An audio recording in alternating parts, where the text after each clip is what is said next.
कौमी असम्बली और सेनेट में आज आईनी तरमीमी बिल पेश किए जाने का इम्कान। कौमी असम्बली और सेनेट का इजलास दोपहर 12:30 बजे होगा। वफाकी काबीना का इजलास भी आज तलब।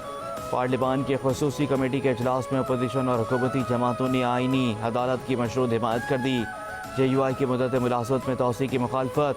मौलाना फजल रहमान ने कहा कि मुद्दत मुलाजमत में तोसी के मामले पर हुकूमत का साथ नहीं दे सकते। PTI और दीगर अपोजिशन जमातों ने मौक़िफ़ अपनाया कि जल्दबाजी में कानून साजी ना की जाए। यह ऐसा आईनी मामला है जिस पर मज़ीद मुशावरत दरकार है।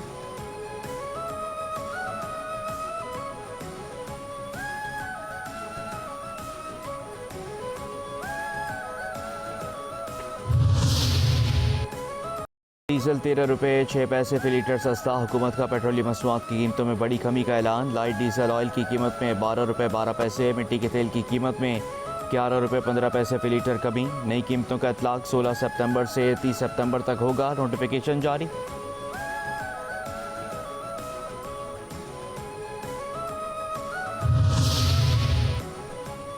जश्न ईद मिलादुन्नबी में सिर्फ एक रोज़ बाकी। मुल्क भर में ईद मिलादुन्नबी की तैयारियां हतमी मराहिल में दाखिल।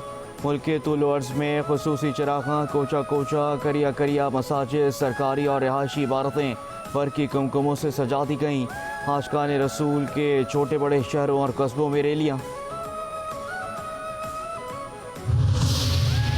और मुल्तान क्रिकेट स्टेडियम में क्रिकेट मेला सजने को तैयार। पाकिस्तान और जनूबी अफ्रीका के दरमियान पहला T20 मैच आज खेला जाएगा।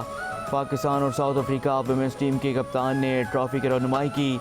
फातिमा सना ने कहा कि पाकिस्तानी टीम ने पूरी तैयारी कर ली है, कोशिश करेंगे कि अच्छा परफॉर्म करें। मेहमान टीम की कप्तान ने कहा, उम्मीद है ये एक अच्छा मुकाबला होगा।